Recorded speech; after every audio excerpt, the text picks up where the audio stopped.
नमस्कार, AB star news देख रहे हैं आप और मैं हूं आपके साथ सोहन सिंह। वक्त हो चला है देश लाइव का, जिसमें बात करेंगे देश दुनिया की तमाम अहम खबरों की। बुलेटिन में सबसे पहले बात करेंगे रूस यूक्रेन युद्ध की। दरअसल रूस और यूक्रेन के बीच जंग को करीब 100 दिन होने वाले हैं और इस जंग के दौरान रूस ने यूक्रेन के लगभग सभी शहरों को तबाह कर दिया है। यूक्रेन में हर ओर तबाही का मंजर देखने को मिल रहा है।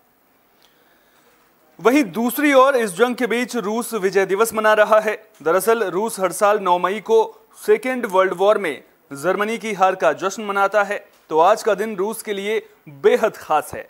इस खास मौके पर रूस के राष्ट्रपति व्लादिमीर पुतिन ने 15 देशों को बधाई संदेश भेजा है। इन देशों में यूक्रेन भी शामिल है। पुतिन ने जो संदेश भेजा है उसमें लिखा है, 1945 की तरह ही जीत हमारी होगी। संदेश में पुतिन ने अपनी सेना की तारीफ की है। उन्होंने कहा है कि अपने पूर्वजों की तरह ही हमारे सैनिक मातृभूमि को नाजी से मुक्त करने के लिए लड़ रहे हैं। आज हमारा कर्तव्य है नाजीवाद को रोकना, जिससे कई देशों के लोगों को बहुत पीड़ा हुई। पुतिन ने कहा कि मुझे उम्मीद है कि नई पीढ़ियां अपने पिता और दादा के स्मृति के योग्य हो सकती हैं। बता दें कि विजय दिवस रूस में बहुत ही हर्षोल्लास के साथ मनाया जाता है। इस बार भी इस खास मौके पर पूर्व सैनिकों का समूह ग्रेट पैट्रियोटिक वॉर से जुड़े स्मारकों पर पुष्पांजलि अर्पित की जा रही है।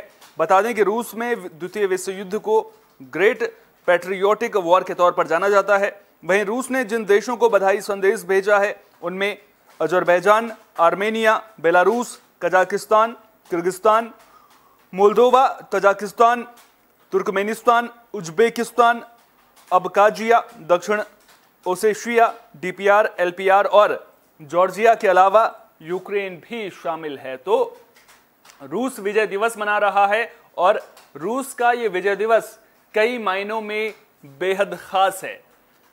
जर्मनी के खिलाफ जो जीत सेकेंड वर्ल्ड वॉर के दौरान रूस ने हासिल की थी, तब से ही लगातार रूस 9 मई को विजय दिवस मनाता है। और जब रूस और यूक्रेन के बीच में जंग चल रही है, इस बीच में पुतिन ने 15 देशों को बधाई संदेश भेजा है और यूक्रेन को भी बधाई संदेश भेजा है, जिसमें साफ तौर पर यह कहा गया है कि 1945 की तरह ही जीत हमारी होगी। आपको याद होगा कि कुछ दिनों पहले रूस के विदेश मंत्री ने भी 9 मई को बड़े एक्शन की बात कही थी। सवाल कई सारे अब मन में उठ रहे हैं कि आखिर 9 मई यानी कि आज के दिन क्या रूस कुछ बड़ा करने वाला है? पुतिन के बधाई संदेश से तो कुछ ऐसा ही मैसेज मिलता हुआ नजर आ रहा है, लेकिन नजरें इस बात पर अटकी हुई हैं कि आखिर रूस करने क्या वाला है।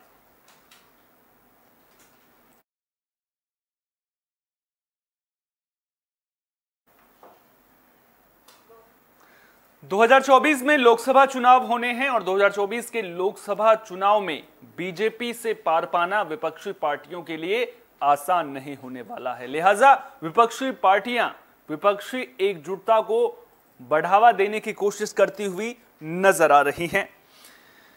लेकिन 2024 के लोकसभा चुनाव से पहले दिल्ली के मुख्यमंत्री और आम आदमी पार्टी के संयोजक अरविंद केजरीवाल ने विपक्षी एकता को झटका दिया है। उन्होंने साफ शब्दों में कहा कि 2024 के लोकसभा चुनाव के लिए किसी भी महागठबंधन को उनकी पार्टी नहीं करेगी। उन्होंने लोकसभा चुनाव के लिए किसी भी महागठबंधन से इनकार किया है।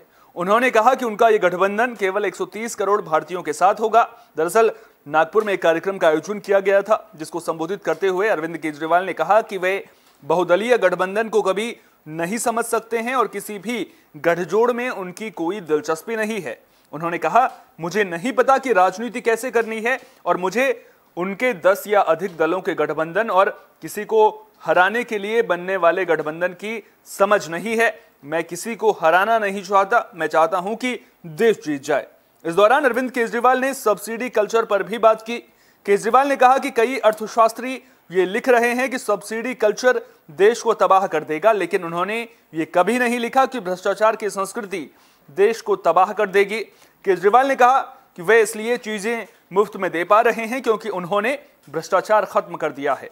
केजरीवाल ने कहा कि उनकी पार्टी का पूरा ध्यान 2024 के लोकसभा चुनावों पर नहीं बल्कि देश के लिए काम करने पर है। उन्होंने कहा कि उनके जैसे लोग अपना करियर छोड़कर देश की सेवा करने ही आए हैं।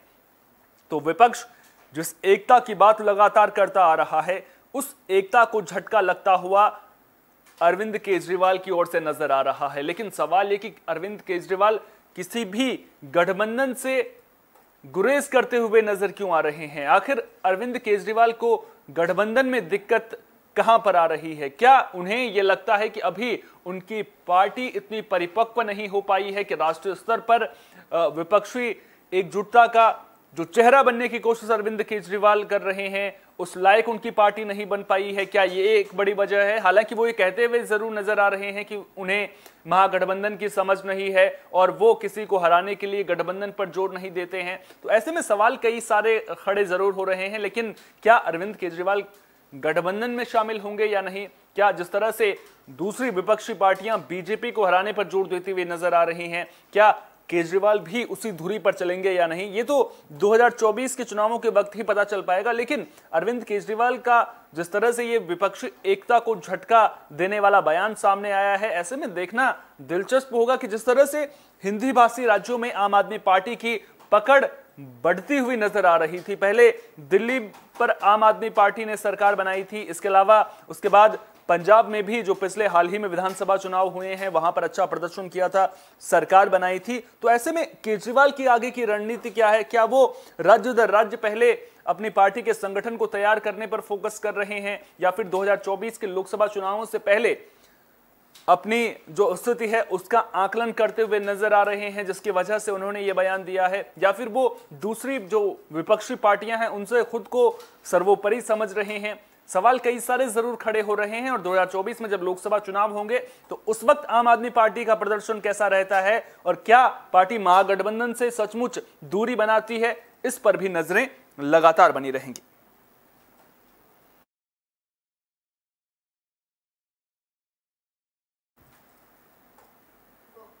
आज देश कई महापुरुषों की जयंती मना रहा है। रविंद्रनाथ टैगोर, गोपाल कृष्ण गोखले, महाराणा प्रताप की आज जयंती है। इस मौके पर पूरा देश इन महापुरुषों को याद कर रहा है। प्रधानमंत्री नरेंद्र मोदी ने भी इन महापुरुषों को श्रद्धांजलि अर्पित की है। रविंद्रनाथ टैगोर को श्रद्धांजलि अर्पित करते हुए पीएम मोदी ने कहा कि उनके विचार और काम लाखों लोगों को प्रेरित करते हैं। इसके अलावा पीएम मोदी ने स्वतंत्रता सेनानी गोपाल कृष्ण गोखले और बहादुर मेवाड़ राजा महाराणा प्रताप को भी उनकी जयंती पर श्रद्धांजलि दी। टैगोर को याद करते हुए पीएम मोदी ने कहा, मैं गुरुदेव टैगोर को उनकी जयंती पर नमन करता हूं। विचार और काम में वे लाखों लोगों को प्रेरित करते रहे हैं। उन्होंने हमें अपने राष्ट्र संस्कृति पर गर्व करना सिखाया। उन्होंने शिक्षा सीखने और सामाजिक सशक्तिकरण पर जोर दिया। हम भारत के लिए उनके दृष्टिकोण को पूरा करने के लिए प्रतिबद्ध हैं।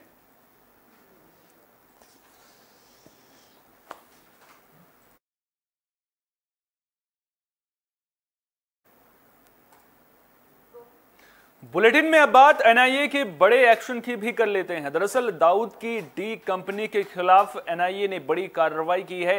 मुंबई समेत कई ठिकानों पर छापेमारी की गई है। तो पाकिस्तान में बैठे गैंगस्टर दाऊद इब्राहिम के अलावा कुछ हवाला ऑपरेटरों और दाऊद इब्राहिम के सहयोगियों के खिलाफ छापेमारी की गई है।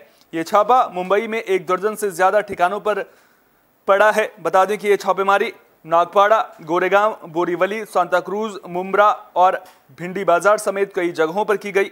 एनआईए ने इस रेड की जानकारी दी है। एनआईए ने कहा कि अंडरवर्ल्ड डॉन दाऊद इब्राहिम के साथियों के ठिकानों पर कई जगह छापेमारी शुरू हो चुकी है और कई हवाला ऑपरेटर और ड्रग पेडलर दाऊद से जुड़े थे। एनआईए ने इस मामले में फरवरी में एक्शन लिया था। फरवरी में एनआईए ने मामला दर्ज किया था। बता दें कि एनआईए पाकिस्तान में बैठे दाऊद इब्राहिम द्वारा चलाए जा रहे अंडरवर्ल्ड नेटवर्क के सदस्यों द्वारा किए गए आपराधिक और आतंकवादी कामों के पूरे मामले की निगरानी और जांच कर रही है। दरअसल ये वही मामला है जिसमें एनआईए के मामले के आधार पर महाराष्ट्र के मंत्री नवाब मलिक को ईडी ने गिरफ्तार किया था और इस पूरे मामले को लेकर सियासत भी खूब हुई थी और सियासी गलियारों में शोर भी खूब मचा था। लेकिन अब जिस तरह से एनआईए कार्रवाई कर रही है तो अब इस छापेमारी में कौन से बड़े राज खुलते हैं, मनी लॉन्ड्रिंग के कितने मामलों का खुलासा होता हुआ नजर आता है, इस पर भी नजरें लगातार बनी रहेंगी। लेकिन जिस तरह से लगातार फरवरी के बाद से एनआईए इस पूरे मामले को लेकर एक्शन मोड में नजर आ रही है, ऐसे में जो नेटवर्क दाऊद इब्राहिम ने तैयार कर रखा है या फिर जो उसके सहयोगी काम कर रहे हैं, जो हवाला ऑपरेटर हैं, उन पर गाज गिरती हुई नजर जरूर आ रही है।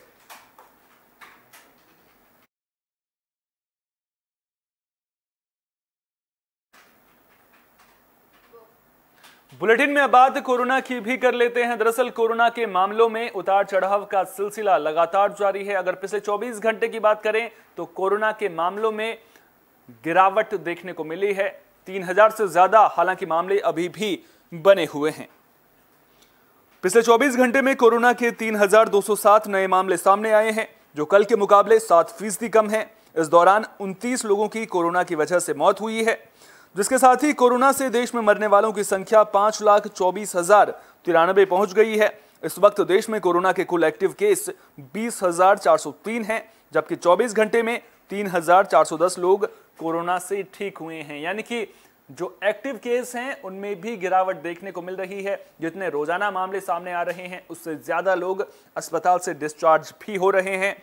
अभी तक कुल 4,25,60,905 लोग कोरोना से ठीक हो चुके हैं। अब तक 1,90,34,90,396 लोगों को कोरोना की वैक्सीन भी लग चुकी है। यानी कि वैक्सीनेशन का काम भी जोर शोर से चलता हुआ नजर आ रहा है। वैक्सीन कितनी जरूरी है ये लोगों को अच्छी तरह से समझ आता हुआ भी नजर आ रहा है, और यही वजह है कि लोग वैक्सीनेशन अभियान में भी पूरी तरह से सहयोग करते हुए नजर आ रहे हैं। वहीं अगर पिछले 24 घंटे की बात करें तो पिछले 24 घंटे में 13,50,622 लोगों को कोरोना डोज दी गई है। दिल्ली में भी लगातार कई दिन से कोरोना के मामले 1000 से ज्यादा सामने आ रहे हैं। पिछले 24 घंटे में भी दिल्ली में कोरोना के 1000 से ज्यादा मामले सामने आए हैं। पिछले 24 घंटे में दिल्ली में कोरोना के 1422 नए मामले दर्ज किए गए हैं। हालांकि इस दौरान मौत का कोई नया मामला सामने नहीं आया है और पॉजिटिविटी रेट भी 5.34% रही है। तो कोरोना के मामलों में हालांकि हल्की सी गिरावट जरूर देखने को मिली है, लेकिन इसका मतलब ये नहीं है कि कोरोना पूरी तरह से खत्म हो गया है। कोरोना अभी भी हम सब के बीच में है, लिहाजा सावधानी बरतना बेहद जरूरी है।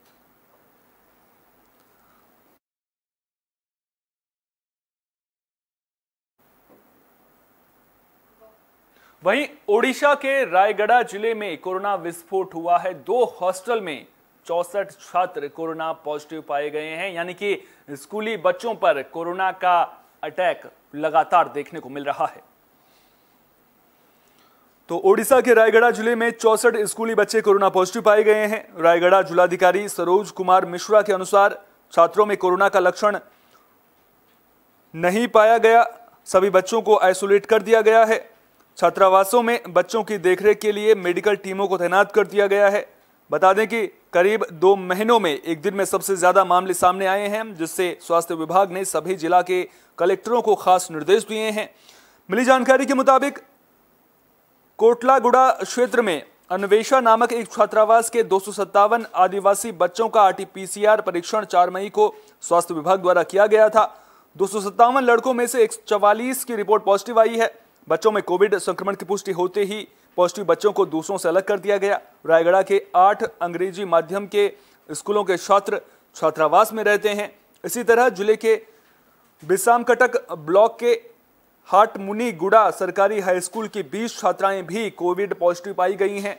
अनुसूचित जनजाति विभाग ने जिला कल्याण अधिकारियों को कोविड मामलों के प्रसार के प्रभावी नियंत्रण के लिए परीक्षण और ट्रैकिंग शुरू करने, रोग सूचक और कांटेक्ट इन छात्रों का ना हो पाए दूसरे छात्रों के साथ में, इसको लेकर के तैयारियां जो हैं किस तरह की हैं उसको लेकर के देखरेख भी लगातार की जा रही है। और जो छात्र हैं, जो पॉजिटिव छात्र हैं, उनको अलग भी कर दिया गया है। अगर पिछले 1.5 महीने की बात करें तो ओडिशा में हर दिन केवल 8 से 15 नए मामले दर्ज किए जा रहे थे। ओडिशा के स्वास्थ्य मंत्री नबा किशोर दास ने कहा कि कुछ राज्यों में कोविड-19 मामलों में बढ़ोतरी हुई और अधिकारियों को कोविड की जांच के लिए विशेष उपाय करने चाहिए और निगरानी तेज करनी चाहिए। यानी कि ओडिशा में भी अब कोरोना विस्फोट होता हुआ नजर आ रहा है।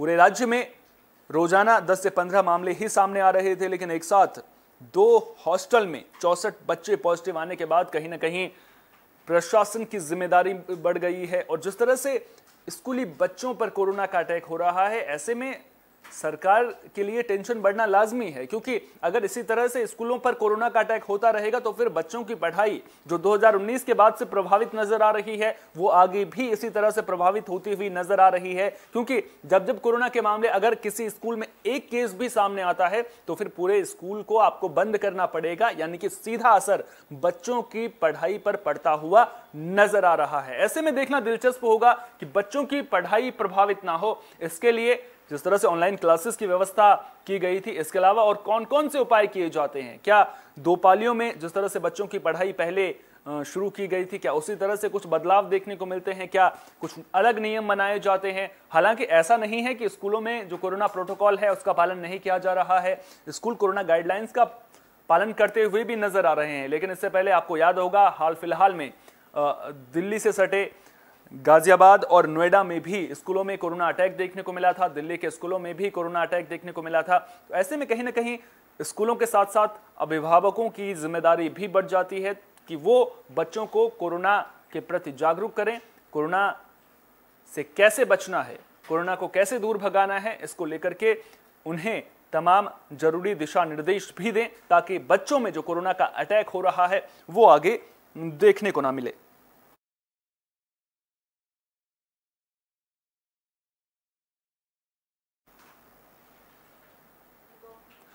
पड़ोसी पाकिस्तान है कि अपनी हरकतों से बाज ही नहीं आ रहा है। लगातार ड्रोन के जरिए पंजाब में हेरोइन की खेप भेजने का सिलसिला पाकिस्तान की ओर से जारी है, लेकिन पाकिस्तान की एक साजिश को बीएसएफ ने नाकाम कर दिया है। तो बीएसएफ ने एक बार फिर पाकिस्तान की नापाक साजिश को नाकाम कर दिया है। बीएसएफ के जवानों ने अमृतसर स्थित इंटरनेशनल बॉर्डर पर पाकिस्तान की ओर से आ रहे ड्रोन पर फायरिंग कर उसे नीचे गिरा दिया है। ड्रोन से एक बैग बरामद हुआ है जिसमें करीब 11 किलो हेरोइन होने का संदेह है। 11 किलो के करीब हेरोइन की आशंका इसमें जताई जा रही है। इससे पहले शनिवार को जम्मू के सीमावर्ती इलाके में एक पाकिस्तानी ड्रोन ने घुसपैठ की कोशिश की थी। बीएसएफ के जवानों ने इस ड्रोन पर फायरिंग की, जिसके बाद ड्रोन वापस पाकिस्तान की सीमा में लौट गया था। शनिवार की शाम 7:25 के करीब आरएसपुरा सब डिवीजन के अरनिया इलाके में यह ड्रोन अचानक से सामने आया। ये ड्रोन अरनिया में आईबी के निकट देखा गया था, लेकिन सीमा रेखा पर तैनात बीएसएफ के जवानों ने इस ड्रोन पर 8 फायर किए थे। ये ड्रोन पाकिस्तान सीमा की ओर से शाम को रंगीन रोशनी फैलाते हुए जैसे ही भारतीय सीमा में घुसा, बीएसएफ के जवानों ने उस पर फायरिंग शुरू कर दी थी, जिसके बाद ये ड्रोन तुरंत ही वापस लौट गया। इस घटना के बाद बीएसएफ के जवानों ने सीमा के आसपास तलाशी अभियान भी शुरू किया था। इस बात की भी आशंका जताई जा रही है कि पाकिस्तान की ओर से ऐसे ड्रोन का इस्तेमाल भारतीय सीमावर्ती इलाकों में हथियारों या फिर मादक पदार्थों की तस्करी के लिए किया जा रहा है। घटना के बाद स्थानीय पुलिस भी मौके पर पहुंची और घटनास्थल की छानबीन की। जानकारी के लिए आपको बता दें कि पाकिस्तानी सीमा से सटे सभी सीमाओं पर ड्रोन की एंट्री देखी जा रही है। 29 अप्रैल को पंजाब के अमृतसर सेक्टर में पाकिस्तान की ओर से आ रहे एक ड्रोन को मार गिराया गया था। बीएसएफ अधिकारियों के मुताबिक ड्रोन अमृतसर सेक्टर के गांव धनोकला के पास पड़ने वाले इलाके में तड़के करीब 1:15 पर भारतीय क्षेत्र में घुसा था। तो अब जैसे जैसे टेक्नोलॉजी बढ़ रही है, जैसे जैसे टेक्नोलॉजी में नए नए आविष्कार हो रहे हैं, वैसे वैसे जो आतंकवादी हैं, जो आतंकवादी प्रवृत्ति के लोग हैं, उनका अटैक करने का जो सिलसिला है वो उसमें भी बदलाव देखने को मिल रहा है। और जो ये ड्रोन का प्रचलन चला है उसमें भी अब हम पिछले कई समय से देख रहे हैं कि ये बदलाव देखने को मिला है। ड्रोन के जरिए हथियार पहुंचाए जा रहे हैं, ड्रोन के जरिए मादक पदार्थों को सप्लाई किया जा रहा है। इसमें सबसे बड़ी बात यह है कि जो ड्रोन रहता है वो आप दूर से ऑपरेट कर सकते हैं। ऐसे में इनसे पार पाना जो हमारे सीमा पर तैनात जवान हैं उनके लिए किसी चुनौती से कम नहीं है। हालांकि हमारे जवान हर जिम्मेदारी को, दुश्मन की ओर से आ रहे हर खतरे को हमारे देश तक पहुंचने से पहले ही नेस्तनाबूद कर रहे हैं। लेकिन जैसे जैसे टेक्नोलॉजी में नए नए आविष्कार हो रहे हैं वो कहीं ना कहीं एक और तो अच्छी बात है कि प्रोग्रेस हो रही है, लेकिन दूसरी ओर इसके खतरे भी लगातार बढ़ते हुए नजर आ रहे हैं और ऐसे में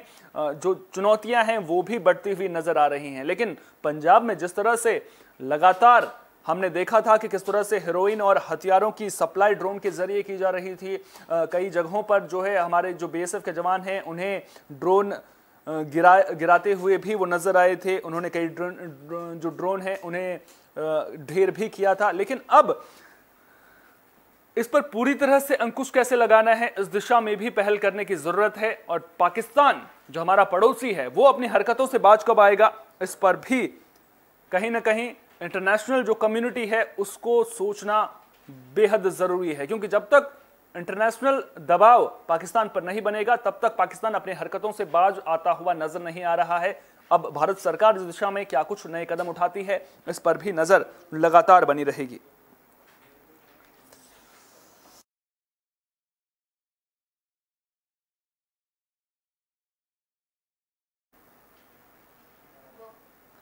बुलेटिन में अब बात आसानी की भी कर लेते हैं। दरअसल आसानी चक्रवात अगले 24 घंटों में और भी तेज हो सकता है, लिहाजा जो तटवर्ती राज्य हैं वहां पर सुरक्षा बढ़ा दी गई है। अलर्ट मोड पर प्रशासन नजर आ रहा है। चक्रवात अब विशाखापत्तनम से 940 किलोमीटर और उड़ीसा में पुरी से 1000 किलोमीटर दूरी पर है। चक्रवात के 10 मई को पश्चिम बंगाल तक पहुंचने की उम्मीद जताई जा रही है, जिसे देखते हुए राज्य हाई अलर्ट पर है। बंगाल के तटीय क्षेत्रों में चक्रवात से निपटने के लिए तैयारियां जारी हैं। तटीय जिलों के हर अनुमंडल और मुख्यालय में नियंत्रण कक्ष खुल रहे हैं। 5 आपातकालीन प्रतिक्रिया दल चक्रवाती तूफान के लिए तैयार हैं। एनडीआरएफ, एसडीआरएफ, कोस्टल गार्ड और नेवी अलर्ट पर है। इस बीच चक्रवाती तूफान को देखते हुए मुख्यमंत्री ममता बनर्जी ने अपना जिला दौरा कार्यक्रम स्थगित कर दिया है। टीएमसी महासचिव कुणाल घोष ने बताया कि आसानी तूफान के मद्देनजर पश्चिमी मिदनापुर और झारग्राम में सीएम ममता बनर्जी के 3 दिवसीय कार्यक्रम को 10, 11 और 12 मई से 17, 18 और 19 मई को पुनर्निर्धारित किया गया है। आईएमडी ने कहा है कि ओडिशा के तटीय जिलों और पश्चिम बंगाल की राजधानी कोलकाता समेत राज्य के दक्षिणी हिस्से में मंगलवार से हल्की से मध्यम बारिश होने की आशंका है। मछुआरों को सलाह दी गई है कि वे 10 मई से अगली सूचना तक समुद्र में और पश्चिम बंगाल और उड़ीसा के तटों पर ना जाएं।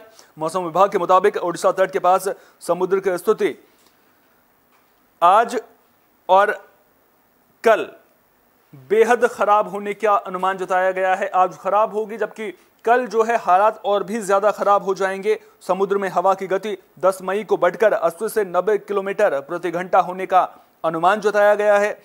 मौसम कार्यालय के मुताबिक चक्रवाती तूफान का नाम आसानी रखा गया है, जो क्रोध के लिए इस्तेमाल सिंहली भाषा का शब्द है। यह तूफान अंडमान द्वीप समूह में पोर्ट ब्लेयर से 380 किलोमीटर पश्चिम में बंगाल की खाड़ी के दक्षिण पूर्वी क्षेत्र में केंद्रित है। तो जो आसानी है उसका खतरा लगातार बढ़ता हुआ नजर आ रहा है। सुरक्षा के पुख्ता इंतजाम नजर आ रहे हैं। बाकायदा ऐसे में जो शेल्टर बनाए जाते हैं वहां पर जो तटीय इलाकों में रहने वाले लोग हैं उनको पहुंचाने का काम भी लगातार चल रहा है। यानी कि 9 मई यानी आज और कल का दिन जो तटीय राज्य हैं, खासतौर पर पश्चिम बंगाल, उड़ीसा और आंध्र प्रदेश, यहाँ पर जो तटवर्ती जिले हैं उन जिलों पर भारी नजर आ रहा है। सुरक्षा के पुख्ता इंतजाम नजर आ रहे हैं और ऐसे तूफानों का सामना ये राज्य पहले भी कर चुके हैं। NDRF, SDRF, coastal guard, navy पूरी तरह से अलर्ट मोड में नजर आ रही है और चौकसी पूरी बरती जा रही है।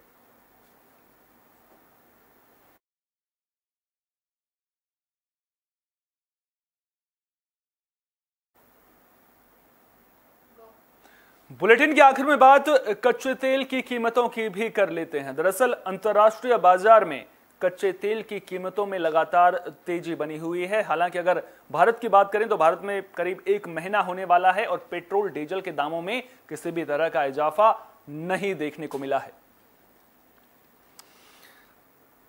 तो अंतर्राष्ट्रीय बाजार में कच्चा तेल तेजी के साथ फिर $113 के स्तर पर पहुंचता हुआ नजर आ रहा है, इसके आसपास नजर आ रहा है। लेकिन आज भी देश में पेट्रोल डीजल के दामों में कोई इजाफा नहीं किया गया है। हालांकि इस महीने में घरेलू गैस 50 रुपए और कमर्शियल गैस 104 रुपए महंगी जरूर हो गई है।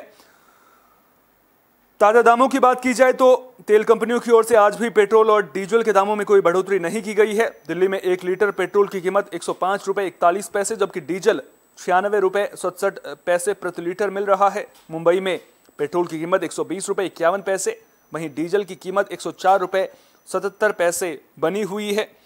लंबे वक्त से देश में पेट्रोल और डीजल के दामों में कोई इजाफा नहीं किया गया है, जिसके बाद जो सरकार के राजनीतिक विरोधी आरोप लगा रहे थे, उन आरोपों पर सवाल उठता हुआ नजर आ रहा है। दरअसल ये आरोप लगाया जा रहा था कि 5 राज्यों के चुनाव के कारण मोदी सरकार ने तेल कंपनियों को मूल्य बढ़ाने से रोक कर रखा था। हालांकि उसके बाद ये दाम एक बार लगातार बढ़े जरूर थे और यहां तक आ पहुंचे, लेकिन इसके बाद करीब 1 महीने से ये दाम स्थिर नजर आ रहे हैं।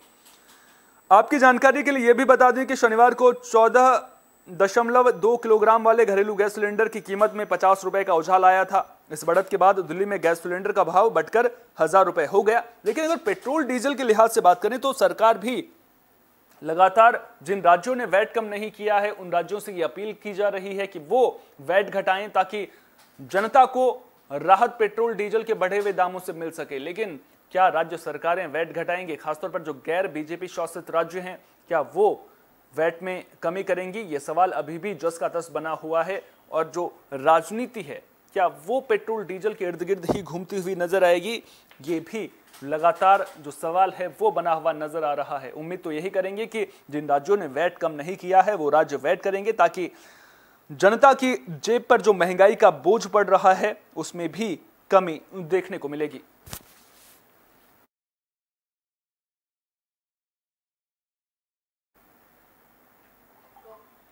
देश लाइव में फिलहाल के लिए इतना ही। देश दुनिया की तमाम अहम खबरों के लिए बने रहिए AB स्टार न्यूज के साथ, क्योंकि यहां पर खबरों का सिलसिला कभी नहीं थमता।